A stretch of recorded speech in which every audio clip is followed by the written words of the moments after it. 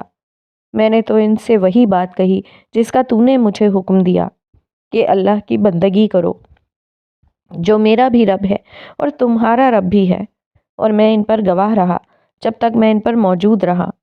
پھر جب تو نے مجھے اٹھا لیا تو ہی ان پر نگران رہا اور تو ہر چیز پر گواہ ہے، اور اگر تو ان کو سزا دے تو یہ تیرے بندے ہیں، اور اگر تو انہیں بخش دے تو غالب اور حکمت والا ہے۔ یہ سن کر اللہ تعالیٰ نے فرمایا، آج صرف سچائی اپنے اختیار کرنے والے سچے لوگوں کو فائدہ دے سکے گی۔ پھر حضرت عیسیٰ کو رخصت کر دیا گیا اور فرشتوں کو حکم ہوا، عیسیٰ کی امت میں سے جس کسی کا علم اور عمل عیسیٰ کے پیغام کے مطابق ہے اسے ہمارے حضور پیش کیا جائے۔ 8واں باب، حوض کوثر پر۔ حضرت عیسیٰ کی گواہی کا منظر دیکھنے کے بعد ہم دونوں نے حوض کی طرف بڑھنا شروع کر دیا۔ میں نے راستے میں صالح سے پوچھا، حضرت عیسیٰ نے جو سفارشی کلمات کہے تھے، یعنی اگر تو انہیں بخش دے تو غالب اور حکمت والا ہے، کیا ان الفاظ کا کوئی اثر نہیں ہوا؟ تم نے جواب میں اللہ تعالیٰ کی بات نہیں سنی تھی کہ آج سچوں کو ان کی سچائی ہی نفع پہنچائے گی؟ ہاں سنی، مگر اس سے تو بظاہر یہ لگتا ہے کہ ان کی سفارش قبول نہیں ہوئی۔ نہیں، ایسا نہیں ہوا۔ اللہ تعالیٰ نے اپنا قانون واضح کر دیا ہے۔ قانون یہ ہے کہ پیغمبر کی لائی ہوئی تعلیم کو سچ تسلیم کرنا اور اپنے عمل سے اس کی تصدیق کرنا کامیابی اور نجات کی بنیادی شرط ہے۔ اللہ تعالیٰ کی بات کا مطلب یہ تھا کہ جس کسی نے یہ بنیادی شرط پوری کر دی اس کے ساتھ اللہ تعالیٰ اب درگزر کا معاملہ کریں گے، یعنی جو غلطیاں ایسے لوگوں سے ہوتی رہیں اور انہوں نے ان پر توبہ اور اصلاح نہیں کی، ان پر اللہ تعالیٰ اپنی رحمت سے گرفت نہیں کر رہے۔ ہر نبی اپنی امت کی اسی طرح دبے لفظوں میں سفارش کر رہا ہے اور کرے گا، مگر اس کے نتیجے میں سر دست صرف اتنی ہی رعایت مل رہی ہے۔ اس وقت کوتاہیاں معاف ہو رہی ہیں، جرائم نہیں، اور یہ کوتاہیاں جنہیں معمولی سمجھ کر توبہ نہیں کی گئی تھی، بہرحال اسی طرح کی خواری کا سبب بنی ہے جو تمہاری بیٹی لیلا کو اٹھانی پڑی تھی۔ باقی جن لوگوں نے ہمہ وقت ایمان و عمل صالح اور توبہ اور اصلاح کا مستقل رویہ اختیار کیے رکھا، وہ تو اول وقت ہی سے عافیت میں ہے، اور جن لوگوں نے مستقل نافرمانی اور بڑے گناہوں کی راہ اختیار کی، وہ اس وقت بدترین سختی کا شکار ہیں۔ یہ گفتگو کرتے ہوئے ہم ایک ایسی جگہ آ گئے جہاں فرشتے لوگوں کو آگے بڑھنے سے روک رہے تھے۔ صالح میرا ہاتھ تھامے ان کے قریب چلا گیا۔ اسے دیکھتے ہی فرشتوں نے راستہ چھوڑ دیا۔ ہم ذرا دور چلے تو ایک جھیل سی نظر آنے لگی۔ اسے دیکھتے ہی صالح بولا، یہی حوض کوثر ہے۔ میں نے کہا، مگر یہاں رسول اللہ صلی اللہ علیہ وآلہ وسلم تو نہیں؟ وہ آگے کی طرف ہیں، ہم دوسری سمت سے داخل ہوئے ہیں۔ میں تمہیں اس کا تفصیلی مشاہدہ کروانا چاہ رہا تھا، اسی لیے یہاں سے لایا ہوں۔ صالح کی بات پر میں نے غور کیا تو معلوم ہوا کہ یہ عام معنوں میں کوئی حوض نہیں ہے۔ میں نے قدرے تعجب کے ساتھ صالح سے کہا، یار یہ تو جھیل بلکہ شاید سمندر جتنا بڑا ہے، جس کا دوسرا کنارہ مجھے نظر ہی نہیں آتا۔ ہاں یہ ایسا ہی ہے، تم دیکھ نہیں رہے کتنے سارے لوگ اس کے کنارے کھڑے پانی پی رہے ہیں۔ اگر کوئی چھوٹا موٹا حوض ہو تو فوراً ہی خالی ہو جائے گا۔ اس نے ٹھیک کہا تھا، یہاں ہر جگہ بہت سارے لوگ موجود تھے۔ ویسے پچھلی دنیا میں بھی رسول اللہ صلی اللہ علیہ وآلہ وسلم کے ارشادات سے مجھے اندازہ تھا کہ یہ کوئی عام سا حوض نہیں ہوگا بلکہ کوئی سمندر ہوگا۔ بلکہ حضور صلی اللہ علیہ وآلہ وسلم کے ارشادات سے مجھے خیال ہوتا تھا کہ یہ وہی جگہ ہے جہاں پچھلی دنیا میں عرب اور افریقہ کو جدا کرنے والا بحیرہ احمر یعنی ریڈ سی بہتا تھا۔ میں نے اپنے اس اندازے کا اظہار صالح سے کیا تو وہ بولا، بڑی حد تک یہ اندازہ ٹھیک ہے۔ زمین پھیل کر گرچہ بہت بڑی ہو چکی ہے، مگر یہ کم و بیش وہی جگہ ہے۔ اس کا مطلب ہے کہ میدان حشر سرزمین عرب میں برپا ہو رہا ہے۔ ہاں تمہارے اندازے ٹھیک ہیں۔ میں خاموشی سے سوچنے لگا کہ کیسا وقت تھا جب دنیا آباد تھی، لوگ اس وقت دنیا کے ہنگاموں میں گم تھے۔ کاش انہیں اندازہ ہو جاتا کہ اصل دنیا تو موت کے بعد شروع ہونے والی ہے۔ اللہ تعالیٰ نے اپنے انبیاء کو بھیج کر پچھلی دنیا میں طرح طرح سے لوگوں کو سمجھایا، مگر لوگ مان کر ہی نہیں دیے۔ پھر اللہ تعالیٰ نے ان انبیاء میں سے کچھ کو منصب رسالت پر فائز کر دیا۔ یہ رسول نہ صرف لوگوں کو صحیح راستے کی طرف بلاتے، بلکہ اس سے ایک قدم آگے بڑھ کر لوگوں کو متنبع کر دیتے کہ ان کی بات نہیں مانی گئی تو اللہ تعالیٰ قیامت سے قبل ہی اس قوم پر اپنا عذاب بھیج دے گا، جس سے صرف ماننے والے بچائے جائیں گے۔ چنانچہ قوم نوح، عاد، سمود، قوم لوط، قوم شعیب، آل فرعون اور خود قریش مکہ کے ساتھ یہی ہوا۔ ان اقوام کے رسولوں نے انہیں اللہ کے عذاب سے ڈرایا، مگر جب وہ نہ مانے تو قیامت سے قبل ہی دنیا میں انہیں عذاب دیا گیا۔ قوم نوح اور آل فرعون کو پانی میں ڈبو کر، عاد کو تند آندھی سے، قوم سمود اور قوم شعیب کو ایک کڑک سے، قوم لوط کو پتھر والی ہوا سے، اور کفار مکہ کو مومنوں کی تلواروں سے ختم کیا گیا، اور اہل ایمان کو بچا کر زمین کا اقتدار انہیں دے دیا گیا۔ خاص کر کفار مکہ اور حضور صلی اللہ علیہ وآلہ وسلم کا معاملہ تو تاریخ کی روشنی میں ہوا اور قرآن میں اس کا ریکارڈ محفوظ کر دیا گیا۔ اور کسے معلوم نہیں تھا کہ صحابہ اکرام کو کس طرح چند برسوں میں دنیا کا حکمران بنا دیا گیا۔ یوں آخری سزا اور جزا کا ایک دنیاوی نمونہ اس طرح قائم کیا گیا کہ کوئی شخص بھی اس کا انکار کرنے کی طاقت نہیں رکھتا۔ پھر بھی لوگوں نے اس دن کی تیاری نہیں کی۔ سب سے بڑھ کر اسی مڈل ایسٹ کے علاقے میں جہاں آج حشر برپا ہے، 4000 برس تک آل ابراہیم کی شکل میں قوم کے ساتھ مستقل سزا جزا کا معاملہ کیا گیا۔ اولاد ابراہیم کی 2 شاخوں یعنی بنی اسماعیل اور بنی اسرائیل کے ساتھ اللہ کا قانون یہ رہا کہ اگر وہ فرما برداری کرتے تو خدا کی رحمت انہیں دنیا میں نوازتی، اور نافرمانی کرتے تو دنیا میں قومی حیثیت میں سزا پاتے۔ بنی اسرائیل کو اپنی تاریخ میں اپنے جرائم کی پاداش میں 2 دفعہ عظیم تباہیوں کا سامنا بطور سزا کرنا پڑا۔ ایک دفعہ عراق کے بادشاہ بخت نصر کے ہاتھوں اور دوسری دفعہ رومی جنرل ٹائس کے ہاتھوں ان پر تباہی نازل کی گئی۔ اسی طرح امت مسلمہ کو بھی ان کے جرائم کی بنا پر 2 دفعہ بڑے پیمانے پر سزا دی گئی۔ ایک دفعہ تاتاریوں کے ہاتھوں اور دوسری دفعہ یورپی اقوام کے ہاتھوں انہیں تباہی اور غلامی کی ذلت کا سامنا کرنا پڑا۔ اس سزا کے ساتھ جب کبھی وہ توبہ اور رجوع کرتے تو ان پر حکومت و انعامات کے دروازے کھل جاتے۔ اس کی ایک مثال وہ تھی جب تاتاریوں کے ہاتھوں مکمل تباہی کے بعد مسلمانوں نے ان تک اسلام کا پیغام پہنچایا تو تھوڑے ہی عرصے میں برباد شدہ مسلمان دوبارہ دنیا کی عظیم سپر پاور بن گئے۔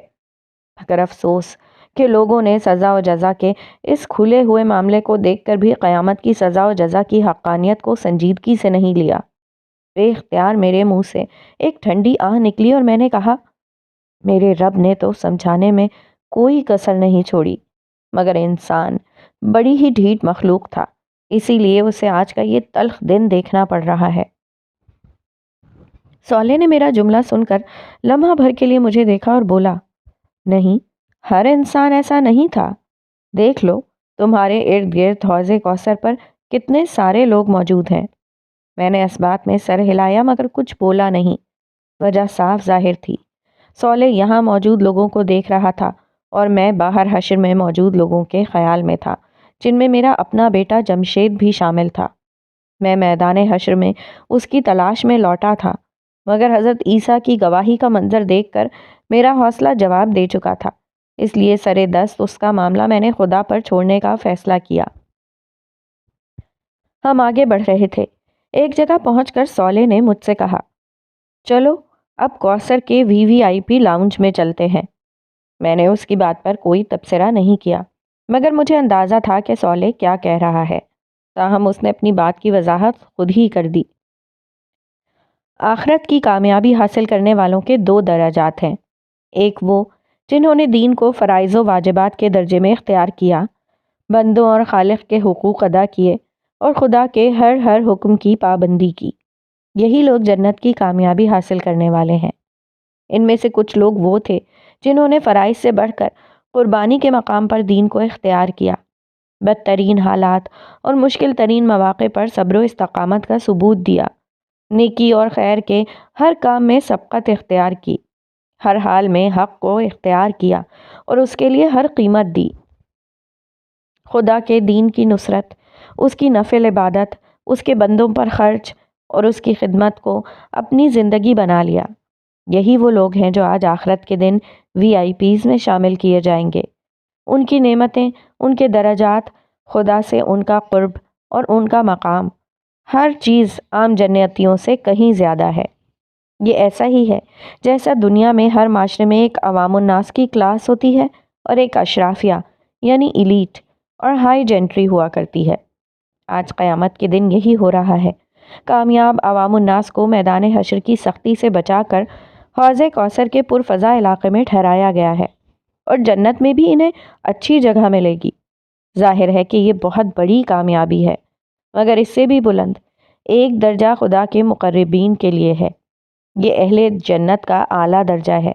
اس کی حقیقت تو جنت میں داخلے کے بعد ہی سامنے آئے گی، لیکن کوثر کے پاس بھی یہ اہتمام کیا گیا ہے کہ اعلیٰ درجے کے اہل جنت کی اقامت گاہ الگ بنائی جائے۔ ہم وہیں جا رہے ہیں۔ وہ لمحہ بھر کے لیے ٹھہرا اور میری آنکھوں میں غور سے دیکھتے ہوئے کہنے لگا، کیونکہ ہمارا عبداللہ عام اہل جنت میں سے نہیں، بلکہ ایک سردار اور ہر اعلیٰ مقام کا حقدار ہے۔ میں نے اس کی بات سن کر اپنا سر جھکا دیا۔ ہم ایک ایسی جگہ داخل ہوئے جہاں کا حسن شاید الفاظ کی گرفت میں نہیں آ سکتا تھا۔ جھیل کا برف کی مانند سفید اور بے آمیز پانی زمین کے فرش پر چاندنی کی طرح بچھا ہوا تھا۔ جھیل کی سطح پرسکون اور ہموار تھی اور اس کے دیکھنے سے ہی نگاہوں کو عجب طرح کی تسکین مل رہی تھی۔ جھیل کے کنارے ایسے چمکدار موتیوں کے بنے ہوئے تھے جو اندر سے خالی تھے۔ کنارے کے پاس انتہائی دبیز اور ملائم قالین بچھے ہوئے تھے جن پر چلتے ہوئے تلووں کو ناقابل بیان راحت مل رہی تھی۔ ان پر شاہانہ اور آرام دہ نشستیں موجود تھیں۔ شیشے سے زیادہ شفاف میزوں پر سونے اور چاندی کے گلاس ستاروں کی مانند چمک رہے تھے۔ جھیل سے ایسی مہک اٹھ رہی تھی جس سے مشام جان معطر ہو کر رہ گئے تھے۔ میں نے ایک نشست سنبھالتے ہوئے سوالے سے پوچھا، یہ اتنی اچھی خوشبو کہاں سے آ رہی ہے؟ حوض کی تہ میں جو مٹی ہے وہ دنیا کی کسی بھی خوشبو سے زیادہ معطر ہے، اسی کا یہ اثر ہے۔ سولے نے جھیل سے ایک گلاس بھرا اور میرے سامنے رکھتے ہوئے کہا، مزے کرو۔ اور میں نے ایک گھونٹ لیا۔ دنیا میں نے اس کی صرف تشبیہات سنی تھیں، دودھ، شہد وغیرہ، مگر یہ ان سب سے کہیں زیادہ بہتر مشروب تھا۔ گرچہ میں پہلے بھی جام کوثر پی چکا تھا، مگر اس ماحول میں پینے کا مزہ ہی کچھ اور تھا۔ باہر محشر میں سخت اور چلچلاتی دھوپ تھی، مگر یہاں شام کے جھٹپٹے کا منظر تھا۔ ٹھنڈی، خنک اور سبک ہوا چل رہی تھی۔ بالکل سورج ڈوبنے سے پہلے کا سما محسوس ہوتا تھا۔ سفید آسمان پر شفق کی سی لالی چھائی ہوئی تھی۔ یہ شفق کہیں گہری سرخ تھی، کہیں نارنجی اور کہیں زرد۔ آسمان کے یہ رنگ جھیل کے سفید پانی پر اپنا عکس یوں پھیلائے ہوئے تھے گویا کوئی گوری چٹی دوشیزہ سر پر رنگ برنگا دوپٹہ پھیلائے ہوئے ہو۔ بلا شبہ یہ ایک انتہائی دلکش اور خوبصورت منظر تھا۔ میں نے اپنے ارد گرد نظر ڈالی۔ مجھے یہ بالکل کسی پکنک پوائنٹ کا منظر لگ رہا تھا۔ لوگ ٹولیوں میں تنہا تنہا اور اپنے اہل خانہ کے ہمراہ اس جھیل یا حوض کے کنارے کھڑے اور بیٹھے آپس میں خوش گپیاں کر رہے تھے۔ سب لوگ بے حد خوش اور مسرور نظر آتے تھے۔ ان کے چہروں پہ پھیلا سکون اور اطمینان یہ بتانے کے لیے کافی تھا کہ ان لوگوں نے پالا مار لیا ہے۔ یہ موت، دکھ، بیماری، غم اور تکلیف کے ہر امکان سے دامن چھڑا کر ابدی اور سچی خوشی کے بحر ناپیدا کنار کے سامنے آ کھڑے ہوئے تھے۔ ختم نہ ہونے والی کامیابی، ماند نہ پڑنے والی خوشی، کم نہ ہونے والی لذتیں، فنا نہ ہونے والی زندگی اور واپس نہ لی جانے والی آسائشیں آج ان کے قدموں میں تھیں۔ کتنی کم محنت کر کے کتنا زیادہ صلہ ان لوگوں نے پا لیا تھا۔ اس کامیابی کا جشن مناتے ہوئے ان کے قہقہوں کی آوازیں دور دور تک سنی جا رہی تھیں۔ ان کے چہروں کی مسکراہٹیں ہر طرف بہار بن کر چھا رہی تھیں۔ انہیں دیکھ کر مجھے اپنے بیوی بچوں کا خیال آیا۔ سولے نے میرا خیال میرے چہرے پر پڑھ لیا۔ وہ بولا، آؤ چلو، لگے ہاتھوں تمہیں تمہارے گھر والوں سے بھی ملوا دیتے ہیں، انہیں بھی یہیں بلوا لیا گیا ہے۔ مجھے سب سے پہلے لیلا نے دیکھا۔ وہ باقی گھر والوں کے ساتھ حوض کے کنارے ایک نشست پر بیٹھی تھی، مگر شاید اس کی متلاشی نگاہیں مجھے ہی ڈھونڈ رہی تھی۔ اس نے مجھے دور سے دیکھ لیا تھا۔ وہ نشست سے اٹھی اور دوڑتی ہوئی میرے پاس آئی اور مجھ سے لپٹ گئی۔ وہ کچھ بول نہیں رہی تھی، بس روئے جا رہی تھی۔ میں دیر تک اس کا کندھا تھپکتا رہا، پھر میں نے اسے خود سے جدا کیا اور اس کی شکل دیکھنے لگا۔ میں نے آخری دفعہ جب اسے میدان حشر میں دیکھا تھا تو وہاں وہ بہت بدحال لگی تھی، مگر اب میری بیٹی پریوں کی مانند حسین لگ رہی تھی۔ اسے یوں دیکھ کر میں نے بے اختیار اللہ تعالیٰ کی اس رحمت کا شکریہ ادا کیا جس کی بنا پر آج وہ مجھ سے آ ملی تھی۔ میں نے اس سے کہا، لیلا، مصیبت اور تکلیف کے دن ختم، اب خوشی اور راحت ہمیشہ تمہارا مقدر رہے گی۔ اتنے میں باقی لوگ بھی میرے پاس آ چکے تھے۔ میری دیگر دو بیٹیاں عارفہ اور عالیہ دونوں ہمیشہ کی طرح خوبصورت لگ رہی تھیں، جبکہ میرا چھوٹا بیٹا انور اپنی ماں کا ہاتھ پکڑے کھڑا تھا۔ میں نے سارے بچوں کو گلے لگایا، پھر ان سے کہنے لگا، میرے بچوں، مجھے تم پر فخر ہے۔ تم نے دنیا کی رنگینیوں پر اپنے رب کے وعدوں کو ترجیح دی۔ تم نے حقیر دنیا کے عارضی فائدوں کو چھوڑ کر ہمیشہ کی زندگی کا انتخاب کر لیا۔ آج تمہاری ابدی کامیابی کا دن ہے۔ آؤ، اس دن کی کامیابی کا آغاز جام کوثر ایک ساتھ پی کر کریں۔ یہ کہتے ہوئے میں قریبی موجود ایک نشست پر بیٹھ گیا۔ باقی لوگ بھی میرے ارد گرد بیٹھ گئے۔ میں نے بیٹھتے ہی لیلا سے کہا، بیٹا، میں تمہاری روداد سننا چاہتا ہوں، مگر پہلے انور، عالیہ، عارفہ، تم بتاؤ، تم لوگ خیریت سے اپنی ماں تک پہنچ گئے تھے؟ تینوں نے ایک ہی جواب دیا کہ وہ اول وقت ہی سے محفوظ تھے اور مختلف فرشتوں نے روز حشر کے آغاز ہی پر انہیں بحفاظت عرش کے سائے تلے پہنچا دیا تھا۔ ان کے بعد لیلا بولی، ابو، میں نے بہت مشکل وقت دیکھا ہے۔ میں سور کی آواز سن کر جب قبر سے نکلی تو عجیب وحشت کا عالم تھا۔ سب لوگ ایک ہی سمت بھاگے جا رہے تھے۔ اس وقت کسی کے جسم پر بھی کپڑے نہیں تھے، مگر خوف، دہشت اور پریشانی کا عالم یہ تھا کہ کوئی کسی کو نہ دیکھ رہا تھا اور نہ کسی کو اپنی بے حجابی کی پرواہ تھی۔ میں نے آپ سب لوگوں کو بہت تلاش کیا، مگر آپ لوگوں کا کوئی اتا پتہ نہ تھا۔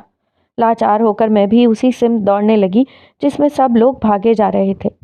خبر نہیں اس حال میں مجھے چلتے چلتے کتنا وقت گزر گیا۔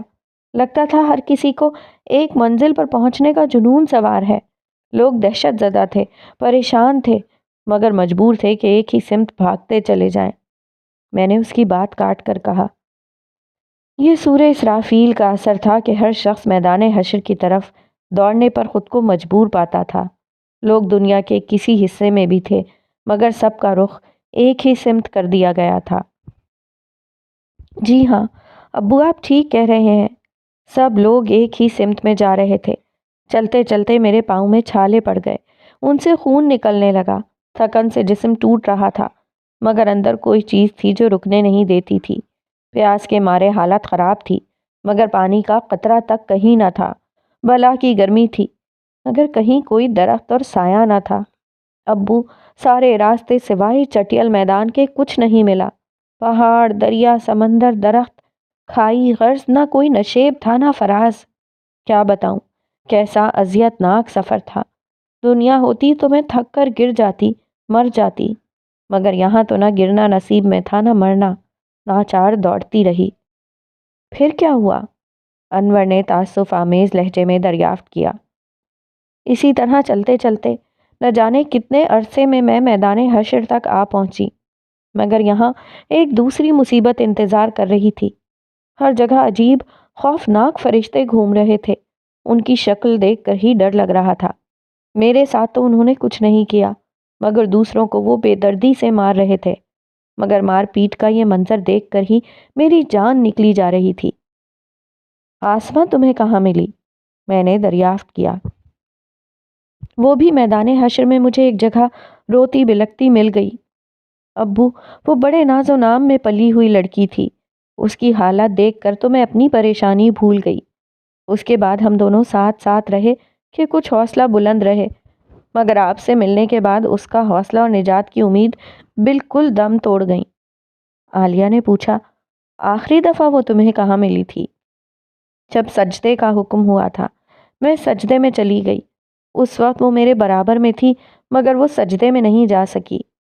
وہ دنیا میں ہمیشہ کہتی رہی تھی کہ اللہ کو ہماری عبادت، ہماری نماز کی کوئی ضرورت نہیں ہے، اگر ہے بھی تو وہ بہت معاف کرنے والا ہے، وہ ہمیں معاف کر دے گا۔ وہ روزہ یہ کہہ کر چھوڑتی تھی کہ میری خوبصورت جلد خراب ہو جائے گی۔ تم سجدے سے اٹھی تو وہ کہاں تھی؟ عارفہ نے پوچھا۔ وہ میرے برابر ہی میں تھی، مگر جب اللہ تعالیٰ نے حکم دیا کہ ہر 1000 میں سے 999 لوگوں کو الگ کیا جائے تو فرشتے اسے گھسیٹتے ہوئے میرے پاس سے لے گئے۔ پھر مجھے حساب کتاب کے لیے اللہ تعالیٰ کے حضور پیش کر دیا گیا۔ وہاں کیا ہوا؟ اس دفعہ نائمہ نے دریافت کیا۔ مجھے تو لگ رہا تھا کہ اب اللہ تعالیٰ میرا نامہ اعمال میرے بائیں ہاتھ میں پکڑا کر مجھے عذاب کے فرشتوں کے حوالے کر دیں گے، مگر میں قربان جاؤں اپنے اللہ کی رحمت کے، اس نے بڑا کرم کیا۔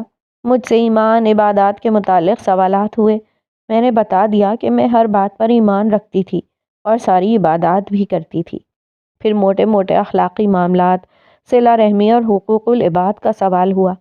میں نے ان کا جواب بھی دے دیا۔ اس کے بعد مجھے یہ اندیشہ ہوا کہ اللہ تعالیٰ عام زندگی میں کی جانے والی نافرمانیوں اور گناہوں سے متعلق متعین سوال نہ کر لیں، لیکن اس کے بعد انہوں نے مجھ سے کوئی سوال ہی نہیں کیا۔ اس پر میں نے کہا، لیلا بیٹا، اگر اللہ تعالیٰ تم سے اگلا سوال کر لیتے تو تم ماری جاتی۔ وہ جس کو معاف کرنے کا فیصلہ کر لیتے ہیں اس سے کوئی ایسا سوال نہیں کرتے جس کا جواب نفی میں آنا یقینی ہو۔ یہ کام صرف ان لوگوں کے ساتھ ہوتا ہے جن کو پکڑنا مقصود ہوتا ہے۔ انہوں نے تم سے صرف وہ پوچھا جس کا صحیح جواب تمہارے اعمال نامے میں موجود تھا۔ باقی تمہارے گناہ گرچہ نامہ اعمال میں موجود تھے، مگر انہوں نے جان بوجھ کر نظر انداز کر دیے۔ ہاں ابو، انہوں نے ایک بات مجھ سے آخر میں کہی تھی، وہ یہ کہ تم عبداللہ کی بیٹی ہو، تمہیں تو اس کے ساتھ ہی ہونا چاہیے۔ اس کے بعد انہوں نے فرشتوں سے کہا کہ اس کا نامہ اعمال دائیں ہاتھ میں دے کر اس کو اس کے گھر والوں کے پاس بھیج دو۔ اس وقت میری خوشی کا جو عالم تھا میں اسے بیان ہی نہیں کر سکتی۔ صالح جو میرے برابر ہی میں بیٹھا تھا اس کی بات سن کر کہنے لگا، تمہاری بخشش عبداللہ کی وجہ سے نہیں ہوئی ہے، البتہ تمہارے درجات تمہارے والد کی وجہ سے بلند ہو گئے ہیں۔ تم اس وقت حوض کوثر کے VIP لاؤنج میں بیٹھی ہو۔ جانتی ہو تم پر اور تمہارے بہن بھائیوں اور والدہ پر یہ مہربانی صرف تمہارے باپ عبداللہ کی وجہ سے ہے۔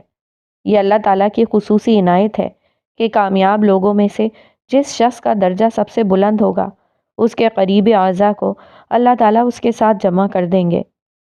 اس پر عالیہ نے کہا، جب ہی ہم بھائی بہنوں کے خاندانوں کے کسی فرد کو یہاں آنے کی اجازت نہیں ملی، صرف ہم بہن بھائیوں اور امی کو فرشتوں نے یہاں آنے دیا ہے، باقی لوگ بھی یہاں ہیں مگر انہیں پیچھے ٹھہرایا گیا ہے۔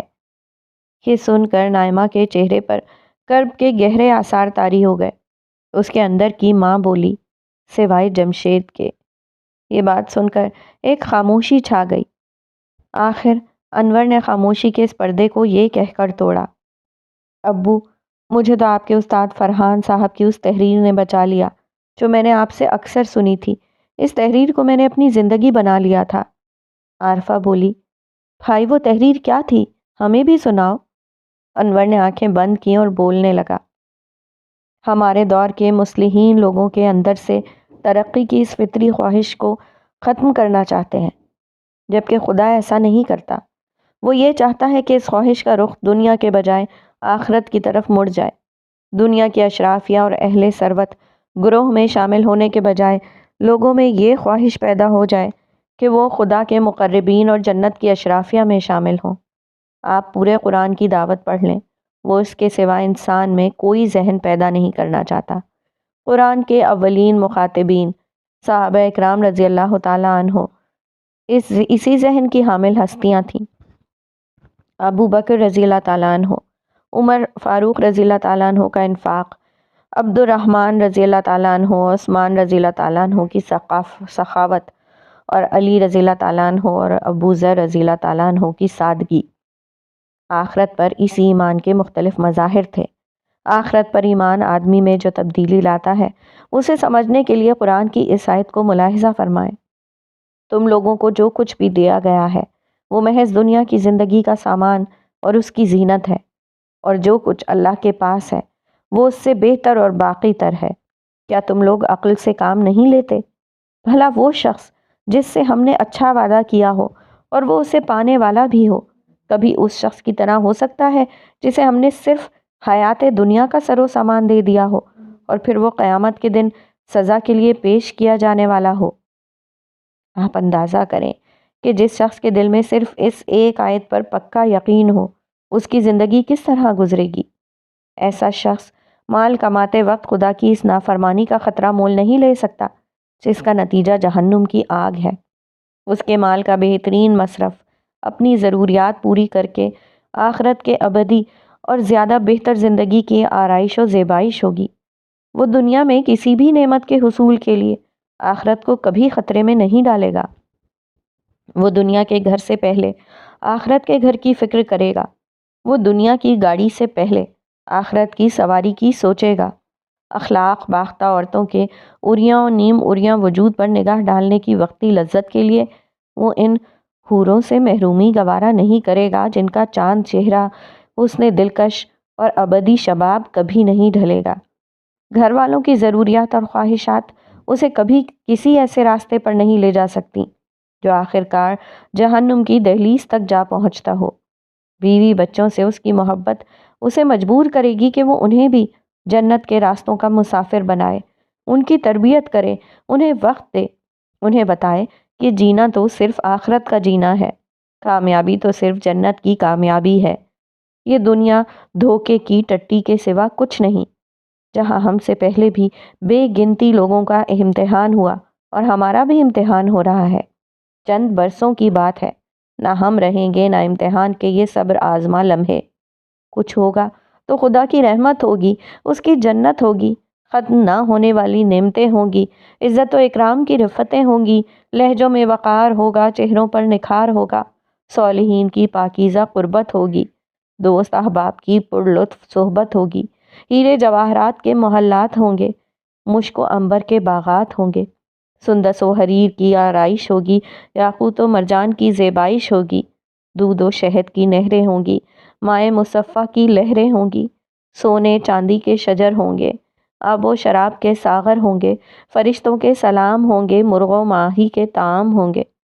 غرض عیش و سرور اور حور و خدام کی ابدی دنیا، آب و شراب اور قصر و خیام کی یہ ابدی دنیا، جاہ و حشم اور لذت و انعام کی یہ ابدی دنیا، چین و سکون اور لطف و اکرام کی یہ ابدی دنیا، وہ دنیا ہوگی جہاں کوئی دکھ نہ ہوگا، کوئی غم نہ ہوگا، کوئی مایوسی نہ ہوگی، کوئی پچھتاوا نہ ہوگا، کوئی محرومی نہ ہوگی، کوئی محدودیت نہ ہوگی۔ بد نصیب وہ نہیں جسے فانی دنیا نہیں ملی، بد نصیب وہ ہے جسے یہ ابدی دنیا نہیں ملی۔ اس بات پر انور کی آواز بھرا گئی۔ اسے شاید اپنے بھائی جمشید کا خیال آ گیا تھا، مگر اسے معلوم نہ تھا کہ اس نے یہ تحریر سنا کر میرے لیے جمشید کے صدمے کے ساتھ میرے استاد فرحان صاحب کا صدمہ بھی جمع کر دیا ہے۔